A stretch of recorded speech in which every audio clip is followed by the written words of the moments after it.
Drug and alcohol substance abuse impacts many people. In 2017, Pew Research published stats stating that nearly half of all Americans directly know someone who has a substance use disorder, an SUD. A peer-reviewed study published in 2019 stated that 73% of addiction treatment programs in the US include a spiritually based element, as embodied in the 12-step programs and fellowships initially popularized by Alcoholics Anonymous, the vast majority of which emphasize reliance on God or a higher power to stay sober.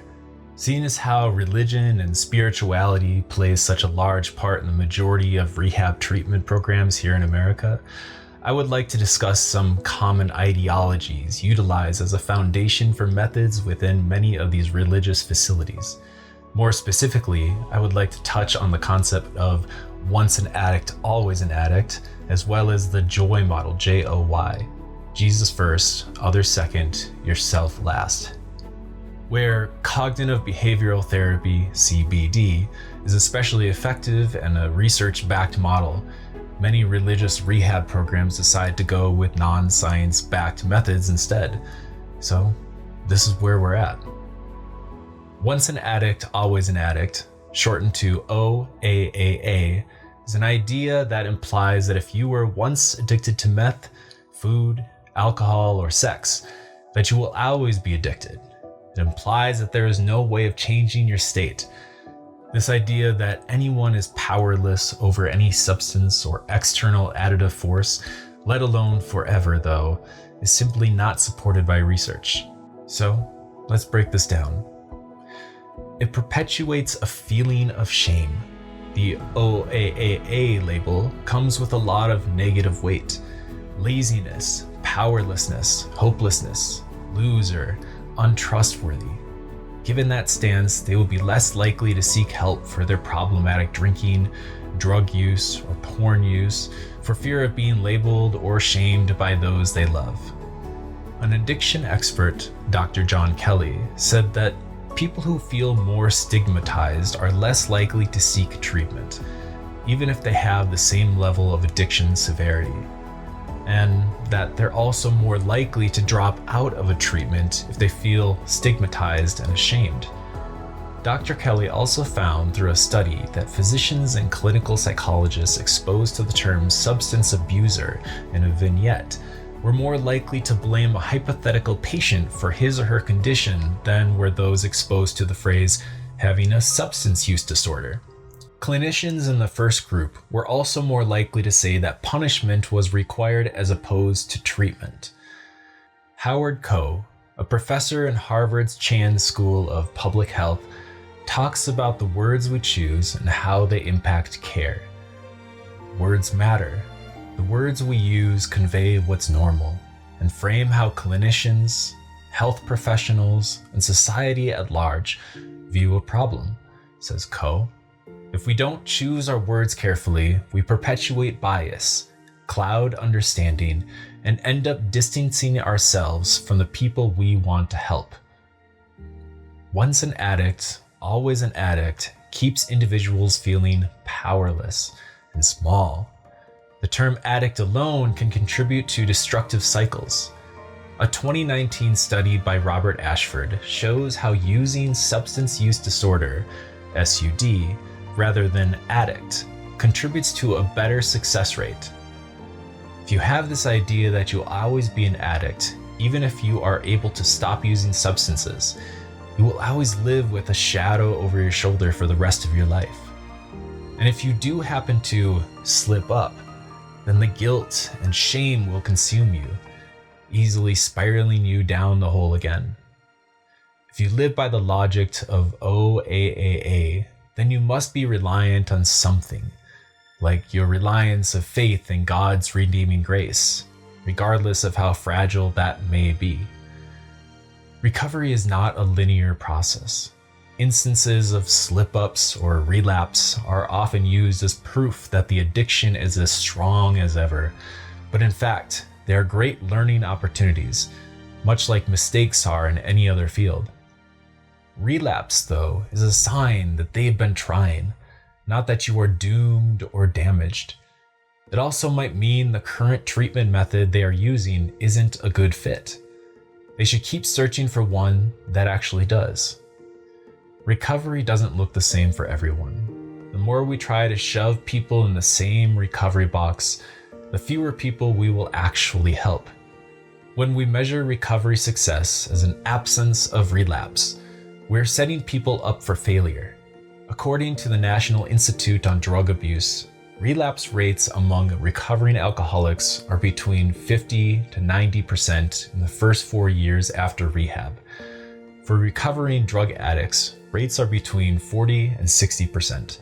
And those are the people who actually complete the program. Not everyone has the same goal of abstinence though. Abstinence can be a barrier preventing folks from seeking help if they just want to gain control of their intake. It should never be a requirement. Abstinence will quite likely come once the client has worked through their traumas, triggers, and unhealthy coping mechanisms. Even if total abstinence is the only way, it still should never be an upfront requirement, as studies have shown that can be a barrier in getting adequate treatment in the first place. If people accept the idea of once an addict, always an addict, they may expect to keep struggling with addiction, which can make that outcome more likely. Admitting that you are powerless over your addiction can, in turn, become self-fulfilling and exacerbate any negative self-talk among those who struggle. These self-fulfillments would be calling things like experimenter bias, expectancy effect, and confirmation bias. Addiction is not a lifelong characteristic. Believing addiction will last forever places a huge emotional and psychological burden on recovered addicts. Addiction is a spectrum disorder, like depression, and every person is different. In fact, according to the National Institute on Alcoholism and Alcohol Abuse, 75% of alcoholics recover without treatment. Recovery may actually improve resiliency to new addictions. According to a JMA study, people who recover from an SUD have a less than half the risk of developing a new SUD. This proves that recovering from one substance does not typically lead to drug substitution, but actually reduces the likelihood of developing a new SUD. Simply overcoming the physical dependence doesn't necessarily mean a person is fully recovered. It doesn't mean their quality of life has improved. There are many more variables that should be accounted for, like daily functioning, criminal involvement, and social integration. What happens throughout their journey to recovery is that they gain a recovery toolbox that helps them navigate life's challenges and stresses in a much healthier way. The model of OAAA, once an addict, always an addict, is at best a well-intended remedy for SUDs, and at worst, a destructive mechanism that keeps individuals locked in and may or may not be well-intentioned. And well-intentions are never a good model to base anything off of, especially when it comes to recovery for people who may be in their most vulnerable time of their lives. The common model for recovery that I've heard in religious treatment facilities is the JOY model, joy. It's Jesus first, others second, yourself last. This idea is loosely derived from biblical principles, particularly the command to love God and love your neighbor as yourself. However, some interpretations argue that the Bible does not explicitly mandate this order as a strict rule, emphasizing instead the importance of loving others in a balanced way, similar to how you love yourself. There is a false equivalency, though, between a term that is defined as a deep and immense happiness, joy, with a phrase that arguably views taking care of your own needs as sinful.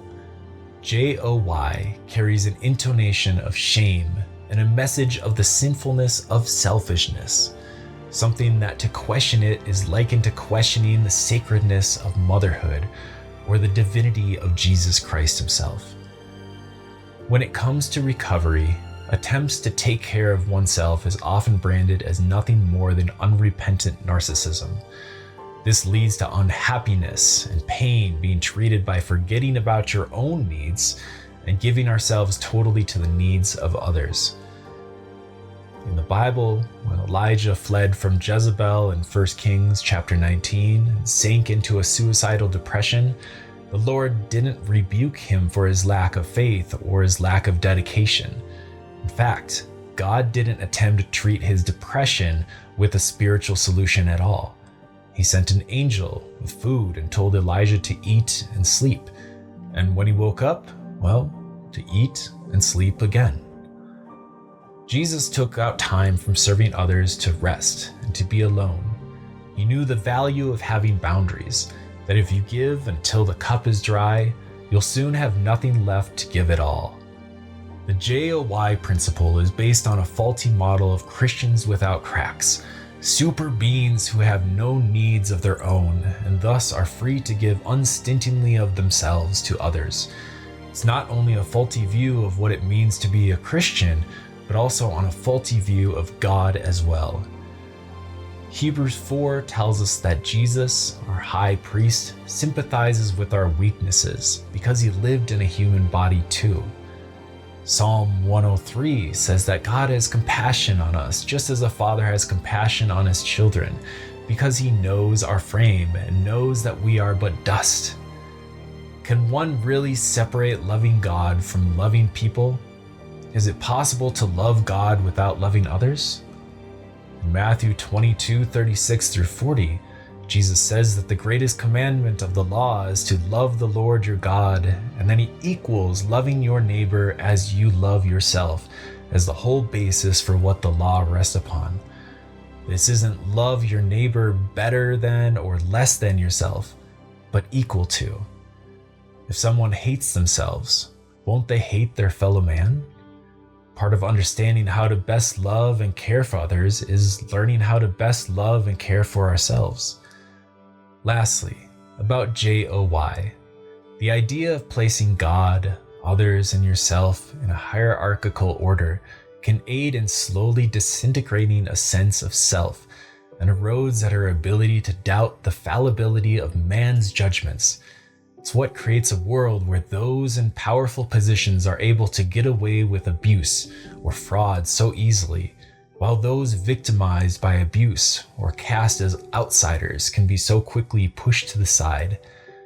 Why would we allow a tactic so often used in cults, such as the Moonies, the Branch Davidians, Heaven's Gate, the Children of God, or Synanon, to impact our lives? Particularly one that is loosely based on the Word of God. By removing the sense of self in individuals, they can be easily susceptible to manipulative schemes. A 2020 article by the Stanford Report explores Stanford anthropologist Tanya Luhrmann's book about the intersection of religion and science. She found that religion can, in fact, provide positive mental health outcomes, not solely because of religion, but rather how it's represented. The article says, research has repeatedly shown that people of faith report feeling better and healthier. One of the most striking findings in social epidemiology, Luhrmann notes, is that religious involvement with God is better for your body in terms of immune functions and reducing loneliness.